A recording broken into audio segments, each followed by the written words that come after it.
Hello दोस्तों, स्वागत है आपका हमारे YouTube चैनल पे। आज की क्लास में हम कैश फ्लो स्टेटमेंट का कंप्लीट ऑपरेटिंग, इन्वेस्टिंग और फाइनेंसिंग तीनों एक्टिविटी अगर साथ में बनाने के लिए आ जाएं तो किस तरीके से उस क्वेश्चन को किया जाएगा, उस क्वेश्चन की प्रैक्टिस हम आपको कराने वाले हैं। आप अपना सेल्फ स्टडी जब कर रहे हो तो घर पे भी इन क्वेश्चंस की प्रैक्टिस करते रहो। इंडिविजुअल वीडियोज ऑलरेडी अपलोडेड है कि ऑपरेटिंग कैसे कैलकुलेट होगा। अगर क्वेश्चन सिर्फ ऑपरेटिंग के लिए आ जाता है या इन्वेस्टिंग या फाइनेंसिंग, उसके लिए ऑलरेडी मैं पार्ट ए बी सी करके अपलोड कर चुका हूं वीडियो। तो अपना बिना समय खराब किए आपकी स्क्रीन पर शो करते हैं क्वेश्चन और उसके बाद इस क्वेश्चन को आगे डील करते हैं। From the following balance sheet of X Y limited prepare cash flow statement for the year. आपको कैश फ्लो स्टेटमेंट बनानी है। आपके पास एक बैलेंस शीट बनी हुई है। बैलेंस शीट के साथ साथ उसके नोट्स टू अकाउंट्स भी लिखे हुए हैं क्वेश्चन के नीचे ही, और कुछ एडिशनल इंफॉर्मेशन है जिसमें डेप्रिसिएशन चार्ज करना है मशीनरी के ऊपर। उसके अलावा नॉन करंट इन्वेस्टमेंट जिसकी कीमत 30,000 थी, आपने उसे 40,000 में बेच दिया, और नए डिबेंचर आपने अक्टूबर में इशू किए हैं। और ड्यूरिंग द ईयर आपने जब शेयर इशू किए थे तो उनको इशू करने में आपको 10,000 रुपीज का खर्चा भी लगा था, जिसको फाइनेंस कॉस्ट बोलते हैं। ये एडिशनल इंफॉर्मेशन मैंने आपको पढ़ के बताई है। और क्वेश्चन ने कहा है आपसे प्रिपेयर कैश फ्लो स्टेटमेंट। तो सबसे पहले आपको कैश फ्लो स्टेटमेंट का फॉर्मेट बना लेना है। आप जब भी क्वेश्चन आए बच्चों तो आप ये मत कोशिश करना कि सिर्फ ऑपरेटिंग ही पहले बना लें, फिर इन्वेस्टिंग कर लें, फिर फाइनेंसिंग। नहीं, आप तीनों का फॉर्मेट एक साथ बना लो और जगह छोड़ दो। आप सोचोगे जगह कम रह गई है ज्यादा, तो ज्यादा बेसिक रह जाए, कम नहीं रहनी चाहिए। तो सोच के सर्टेन मतलब इतनी लाइनें छोड़ देना जिससे तुम्हें अंदाजा हो कि इतने में तो ऑपरेटिंग आई जाएगी। 20 लाइन में ऑपरेटिंग आ जाएगी तो 20 लाइनें छोड़ दो। चाहे 8 लाइन में जाए, 12 लाइन फालतू रहेंगी, कोई दिक्कत नहीं है। फिर इन्वेस्टिंग, उससे टाइम बचे। एक तो टाइम की सेविंग कर लोगे, मैं आपको दिखाऊंगा करके कि किस तरीके से एग्जाम में टाइम बचाया जाएगा कैश फ्लो स्टेटमेंट के क्वेश्चन में। तो टाइम भी बचा लोगे और क्या कहते हैं, शायद गलती भी कम हो, क्योंकि एक ही बार चार चार चीजों को चार चार बार एक ही चीज को पढ़ोगे, क्योंकि इन्वेस्टिंग के लिए भी, ऑपरेटिंग के लिए भी, फाइनेंसिंग के लिए भी। फिर एक बार क्या कहते हैं क्रॉस चेक करोगे कि सब कुछ सही लिखा है। तो उससे बेहतर है कि एक ही बार में क्वेश्चन को सही कर लिया जाए। तो मैं आपके सामने आता हूं जल्दी से कैश फ्लो स्टेटमेंट का फॉर्मेट बना। तो बच्चों फॉर्मेट आपके सामने प्रेजेंट है। यहां पे मैंने कुछ जगह ऑपरेटिंग के लिए एडजस्ट कर लेंगे अगर कम रहेगी तो, वरना तो आपको भी सफिशिएंट लाइनें छोड़नी है एग्जाम में। इन्वेस्टिंग, फाइनेंसिंग और इसके बाद क्योंकि जगह नीचे कम है तो मैंने इसको साइड में कैरी किया है कि तीनों एक्टिविटी का आंसर एक साथ फर्स्ट, सेकंड, थर्ड को प्लस करके लिखते हैं। और opening cash and cash equivalent जो होगा वो अभी क्वेश्चन को करके देख लेंगे, और बाकी वो आंसर मैच हो जाता है। आपको एग्जाम में ही पता चल जाएगा कि आपने कैश फ्लो स्टेटमेंट का क्वेश्चन सही किया है या नहीं किया है। तो क्वेश्चन को स्टार्ट करते हैं और सबसे पहले पॉइंट पाते हैं। देखो मुझे कितना आसान लगेगा, क्यों? क्योंकि मेरी एक्टिविटी तीनों लिखी हुई है, तो जो इंफॉर्मेशन मिलती रहेगी उसको सीरियल वाइज में फिल करता चलूंगा, तो मुझे एक ही क्वेश्चन को 2-3 बार नहीं पढ़ना पड़ेगा। तो स्टार्ट करते हैं, अपने पहले पॉइंट पर आते हैं। सबसे पहले लिखा हुआ है शेयर कैपिटल। और देखो बच्चों 8 लाख रुपीस की कैपिटल अब 10 लाख रुपीस की हो चुकी है। 17-18 ईयर है हमारा। तो प्रीवियस ईयर से कंपेयर करोगे तो 8 लाख से 10 लाख होने का मतलब है आपने शेयर इशू किए होंगे। और शेयर इशू करना कौन सी एक्टिविटी होती है? फाइनेंसिंग। तो आप फाइनेंसिंग एक्टिविटी में आएंगे और लिखेंगे इशू ऑफ शेयर्स। अब इक्विटी प्रेफरेंस कुछ नहीं लिखा तो बस हम लिख देते हैं इशू ऑफ शेयर। और आपने कितने रुपए के शेयर इशू किए हैं? 2 लाख रुपीस के। तो इसको आप इनफ्लो ऑफ कैश दिखाओगे, मतलब ब्रैकेट के बाहर प्लस पॉजिटिव में शो करेंगे 2 लाख रुपए। उसके बाद लिखा हुआ है reserve and surplus. Reserve and surplus balance sheet वाला है, और मैंने आपको बताया था कि ऑपरेटिंग एक्टिविटी में जो नेट प्रॉफिट लिखा जाएगा वो before tax and extra ordinary item होना चाहिए। Extra ordinary items. और हमारे पास बैलेंस शीट वाला जो प्रॉफिट होता है वो नेट प्रॉफिट आफ्टर टैक्स वाला होता है। तो उसके लिए एक वर्किंग नोट बनाएंगे जिसमें हम लिखेंगे, और हम इसमें यहां पे शो भी कर सकते हैं। हम इसको वर्किंग नोट नंबर 1 से कैलकुलेट करके ला रहे हैं। वर्किंग नोट नंबर 1, क्वेश्चन में नेट प्रॉफिट आफ्टर टैक्स लिखा हुआ है क्योंकि बैलेंस शीट वाला है ये, एक्स्ट्रा ऑर्डिनरी आइटम्स। और हमारे पास कितने रुपए का नेट प्रॉफिट है? तो आप reserve and surplus notes number 1 पे आओ, तो आप देखोगे surplus statement of profit and loss. पिछले साल तक ये 1,59,000 था, और अब ये 1,59,000 से कितना हो चुका है? 1,20,000।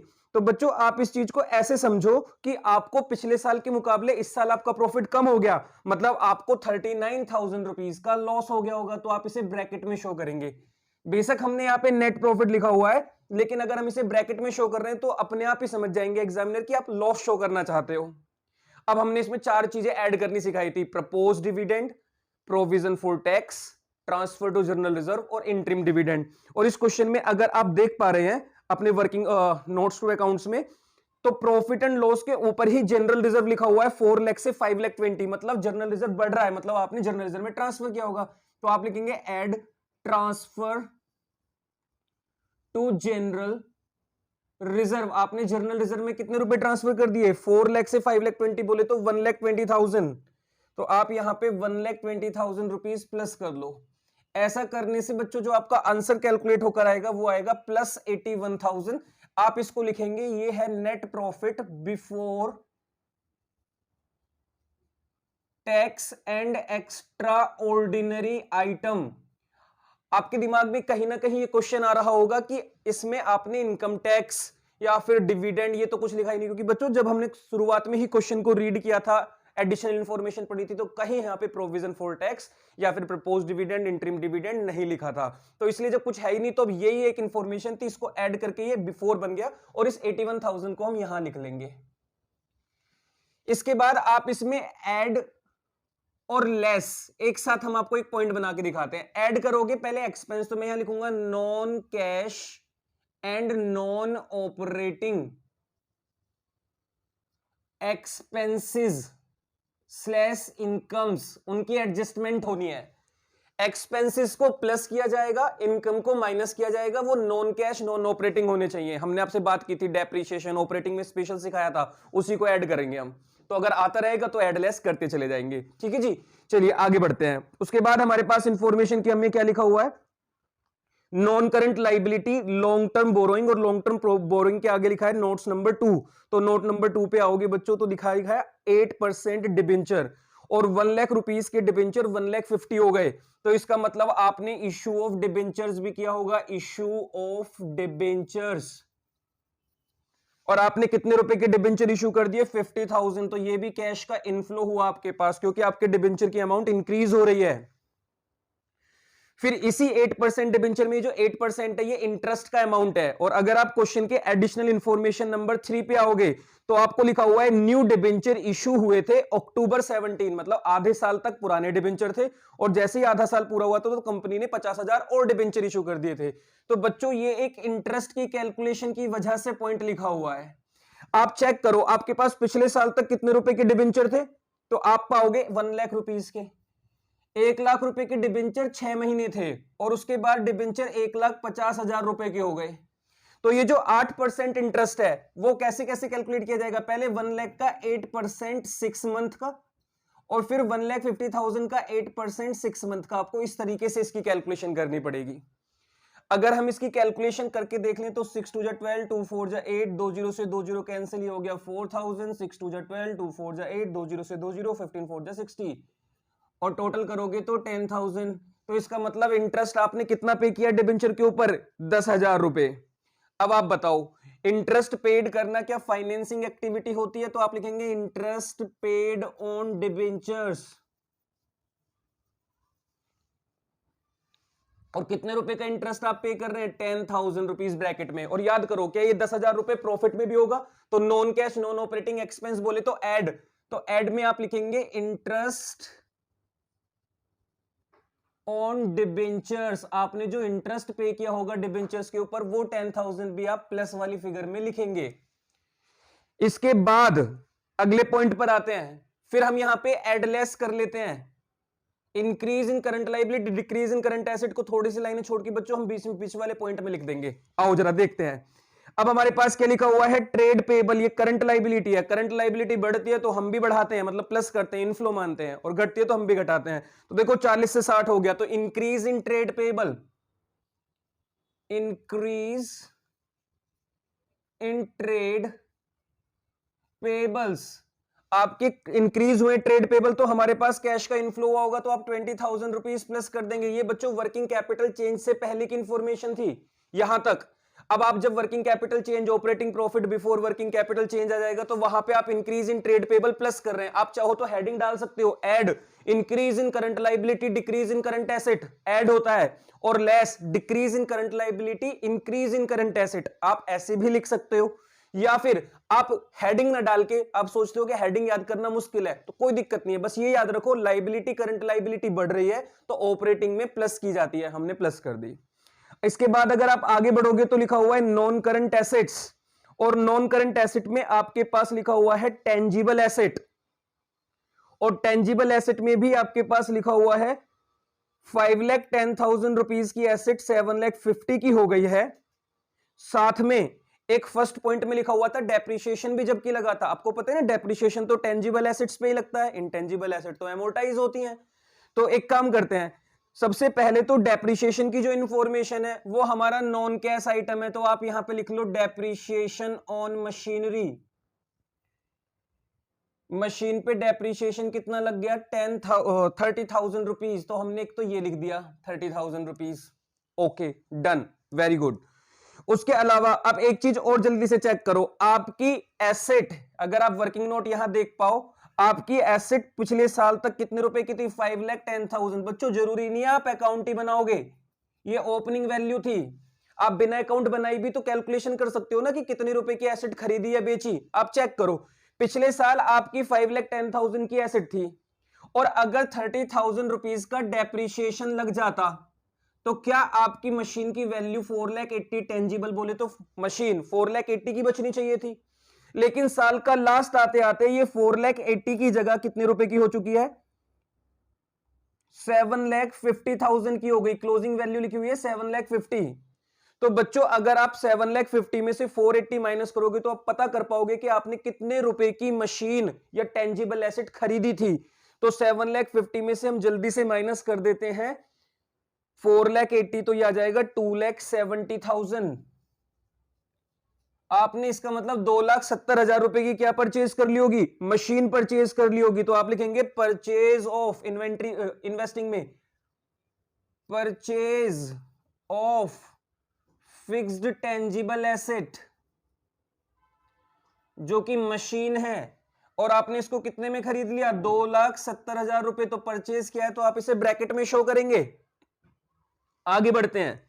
इसके बाद बेटा सेकंड पॉइंट पर आओगे तो लिखा हुआ है इंटेंजिबल एसेट 20,000 से 15। इंटेंजिबल एसेट बोले तो कुछ नहीं लिखा, तो गुडविल मानो। और अगर इंटेंजिबल एसेट कम हो रही होती है तो हम मानते हैं कि 5,000 रुपए से एमोर्टाइज हो गई होंगी। इंटेंजिबल एसेट रिटर्न ऑफ, तो आप आएंगे नॉन कैश वाले में और लिखेंगे इंटेंजिबल एसेट्स रिटर्न ऑफ 5,000 रुपए से कम हो गई। इसको सेल मत मानना बच्चों, इसको ऑपरेटिंग एक्टिविटी का ही पार्ट मानेंगे। जब भी इंटेंजिबल एसेट बढ़े तो इन्वेस्टिंग परचेज की होगी, और जब भी ये लेस हो तो मान लेना कम हो रही है तो एमोर्टाइज हो रही होगी। बहुत बढ़िया। इसके बाद आगे बढ़ते हैं, फिर लिखा हुआ है हमारे पास नॉन करंट इन्वेस्टमेंट। और बच्चों नॉन करंट इन्वेस्टमेंट से रिलेटेड एक इंफॉर्मेशन गिवन है। क्या इंफॉर्मेशन गिवन है, कहते हैं नॉन करंट इन्वेस्टमेंट की कॉस्ट थी 30, जिसको आपने बेच दिया 40 पर। 30,000 रुपए की इन्वेस्टमेंट 40 में बेच दी, तो सबसे पहले तो 10,000 का प्रॉफिट बिना अकाउंट बनाए भी किया जा सकता है इन्वेस्टिंग एक्टिविटी को। जैसे मैं आपको बता रहा हूं, अब बताओ 30,000 की इन्वेस्टमेंट 40 में बेच दी, क्या आपको 10,000 रुपए का फायदा हुआ? तो पहले तो ये 10,000 रुपीज का प्रॉफिट रिकॉर्ड कर लो। Profit on sale of investment. Investment को बेचने से आपको कितने रुपए का प्रॉफिट हुआ बच्चों, 10,000 रुपीज का प्रॉफिट हुआ। तो आप यहां पे लिखेंगे 10,000। इसके बाद अब जरा चेक करो, 30,000 रुपए की इन्वेस्टमेंट आपने बेच दी थी, उसके बावजूद आप चेक करो आपकी ओपनिंग इन्वेस्टमेंट कितने रुपए की है, 30,000। पिछले साल तक आपकी इन्वेस्टमेंट में रफली करके दिखा रहा हूं, पिछले साल तक आपकी इन्वेस्टमेंट 30,000 रुपए की थी, और कहते 30,000 की इन्वेस्टमेंट ही आप बेच चुके, तो इसका मतलब इन्वेस्टमेंट तो खत्म हो जानी चाहिए थी। आप कहोगे 40 में बेची है, मैंने कहा सेल 40 में की है, लेकिन वैल्यू तो 30 की थी ना। 30 की चीज आप 40 में बेच दो तो आपके पास से 30,000 की जीत गई है, लेकिन वो बिककर 40 में आपको 10,000 का प्रॉफिट करा गई। इसका मतलब ये होता है। तो उसी तरीके से अगर 30,000 की इन्वेस्टमेंट शुरू में थी पिछले साल, अगर आप देख पा रहे हैं, और अब वो कितने रुपए की है, 1 लाख, इसका मतलब 30 की बेचने के बाद 0 थी, लेकिन 1 लाख हो जाना मतलब आपने 1 लाख की इन्वेस्टमेंट और परचेज कर ली होगी। तो हम यहां पे बोलेंगे कि आपने इन्वेस्टमेंट को परचेज किया है कितने रुपए से, 1 लाख। तो आप इन्वेस्टिंग एक्टिविटी में शो करेंगे purchase of non current investment, non current investment. और आपने इसको कितने रुपए में खरीद लिया, 1 लाख रुपीज। तो आप इसे फिर ब्रैकेट में शो करेंगे क्योंकि कैश का आउटफ्लो, और साथ में आपने सेल भी किया है, sale of non current investment. और सेल कितने रुपए की है बच्चों, 40,000। 30 की चीज 40 में बेच दी, तो कैश का इनफ्लो तो 40 ही हुआ होगा। Very very good. इसके बाद आपके पास एक इंफॉर्मेशन है, देखो नॉन करंट इन्वेस्टमेंट के सामने नोट्स नंबर 3 है, 3 नोट्स नंबर में आओगे तो क्वेश्चन कहता है कि इन्वेस्टमेंट पे 10% का इंटरेस्ट रेट भी था।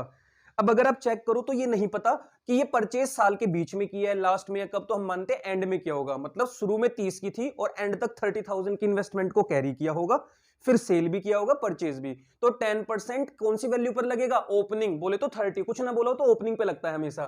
तो इंटरेस्ट रिसीव भी हमारी एक इनकम ही होती है, तो हम क्या करने वाले, इंटरेस्ट रिसीव को रिकॉर्ड कर लेते हैं इनकम मानकर, इंटरेस्ट रिसीव।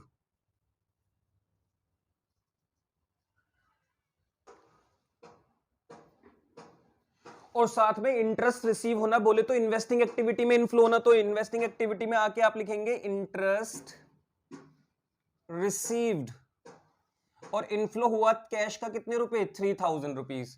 तो ये एक इन्वेस्टमेंट, तो देख रहे हो आप, बिना अकाउंट बनाए, हमें तो लगता है अकाउंट नहीं बनेगा तो इन्वेस्टिंग एक्टिविटी का हो ही नहीं पाएगा, हो सकता है ओपनिंग वैल्यू देख लो, जितने रुपए की जा रही है आ रही है उन सबको प्लस माइनस करके एंड वाली वैल्यू से कंपेयर कर लो, पता चल जाएगा आपने खरीदा था या आपने बेचा था।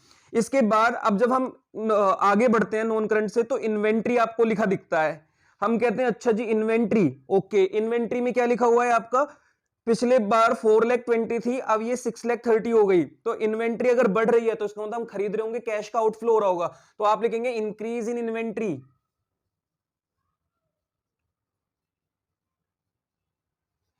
और आपके बच्चों इन्वेंट्री जो इंक्रीज हुई है, वो इन्वेंट्री इंक्रीज हुई है आपकी अमाउंट ऑफ रुपीज 2,10,000। आप चेक कर लो, दोनों का कंपेयर करो, अगर 4,20,000 से 6,30,000 करोगे तो 2,10,000, तो ब्रैकेट में दिखा देना 2,10,000, क्योंकि इंक्रीज हो रही है। फिर लिखा हुआ है ट्रेड रिसीवेबल, ट्रेड रिसीवेबल 4,94 से 3,20,000 हो गए, तो ट्रेड रिसीवेबल डिक्रीज हो रहे हैं। ट्रेड रिसीवेबल कितने रुपए से डिक्रीज हो रहे हैं बच्चों? 1,74,000, तो आप लिखेंगे decrease in trade receivable, trade receivable, और अमाउंट लिखेंगे 1,74,000 पॉजिटिव, क्योंकि एसेट का कम होना मतलब पैसे का आना। इसके बाद आपके पास लिखा हुआ है कैश एंड कैश इक्विवेलेंट, जो कि हम अलग से ही लिखते हैं, तो जल्दी से लिख लेते हैं। Opening cash and cash equivalent 20,000, पिछले साल का बैलेंस ओपनिंग, और closing cash and cash equivalent 28। बच्चों मतलब आप समझो कि पिछले साल 20,000 रुपए का वैल्यू थी और इस साल ये बढ़ के 28 हो गई, मतलब तीनों एक्टिविटी से आंसर 8,000 रुपए निकल कर आना चाहिए, तो तुरंत पता चल जाएगा कि क्वेश्चन सही किया है नहीं, एग्जाम में वेरिफिकेशन हो जाएगी। तो ओपनिंग कैश ओपनिंग की जगह पर लिख दिया, क्लोजिंग कैश क्लोजिंग की जगह पर लिख दिया, और लास्ट में लिखा हुआ है other current assets. Other current asset के सामने लिखा हुआ है पॉइंट नंबर 4, और पॉइंट नंबर 4 में हमारे पास लिखा हुआ है क्या कहते हैं, पॉइंट नंबर 4 में आओगे तो प्रीपेड एक्सपेंस 0 से 4,000 और बीआर 5,000 से 3,000, तो प्रीपेड एक्सपेंस बढ़ रहा है, और प्रीपेड एक्सपेंस बढ़ेगा तो हमें घटाना पड़ेगा, तो हम लिख सकते हैं इंक्रीज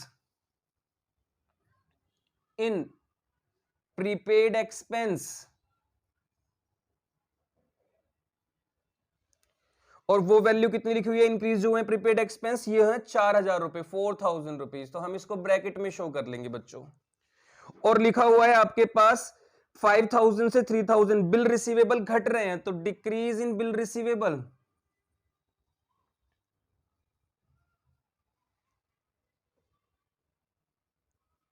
और इसका अमाउंट आपके पास आ जाएगा बच्चों 2,000 रुपए प्लस, बस जी। और अगर इंफॉर्मेशन देखें तो एक लास्ट पॉइंट बचा हुआ है कि जब शेयर इशू किए थे तो 10,000 रुपए का खर्चा हुआ था, तो इसको भी आप क्या बोलते हो, एक्सपेंस, तो आप लिखोगे शेयर इशूड एक्सपेंसेस, शेयर को इशू करते वक्त कुछ हमको खर्चे करने पड़े जिनकी वैल्यू बनती है 10,000, तो ये हमारी फाइनेंसिंग एक्टिविटी का पार्ट होना चाहिए, इशू ऑफ शेयर एक्सपेंसेस। आपने किसी को कमीशन वगैरह पे किया होगा 10,000 रुपए, तो आप इसे भी ब्रैकेट में शो करें। तो बच्चों ये सारी एडजस्टमेंट हमने डील कर ली, सारी इंफॉर्मेशन को हमने डाल लिया, अब बस इनका टोटल करके प्लस माइनस करके आंसर निकालते हैं। तो बच्चों ये आपका अमाउंट प्लस वाला है, तो बच्चों जल्दी से इसको प्लस माइनस करते हैं, तो ये प्लस का 55,000 और ये ब्रैकेट में 13,000। यहां तक अगर हम आंसर निकाले तो आप इसको बोल सकते हो operating profit before working capital change.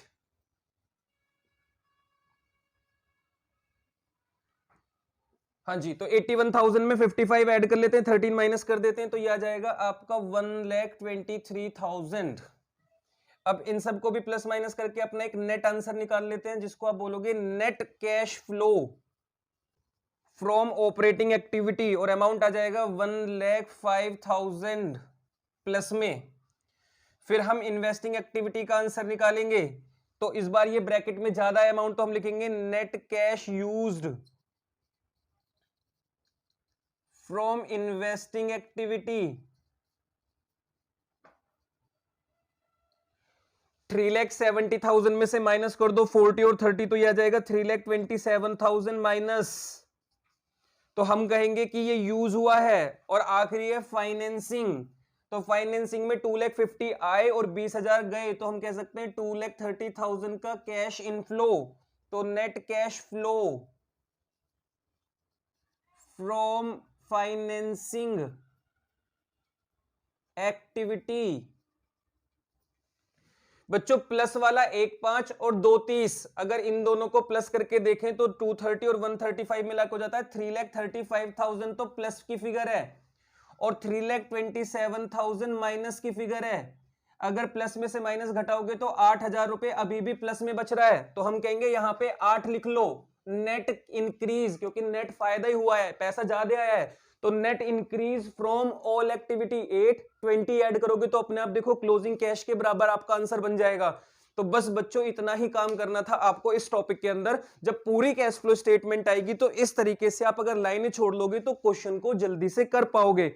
हमें उम्मीद है आपको क्वेश्चन समझ में आया होगा, वीडियो भी आपको पसंद आई होगी, तो अपने फ्रेंड के साथ शेयर कर देना, लाइक कर देना वीडियो, कमेंट करके बताना आपको कैसी लगी वीडियो, मतलब आपको पढ़ाने का तरीका पसंद आ रहा है या नहीं आ रहा है, आप सजेशन दे सकते हो कमेंट करके। आपसे मिलेंगे हम नेक्स्ट वीडियो में नए टॉपिक के साथ, तब तक आप अपना ख्याल रखना, पढ़ाई करते रहना, टेस्ट पेपर सोल्व करते रहो। Bye bye, take care.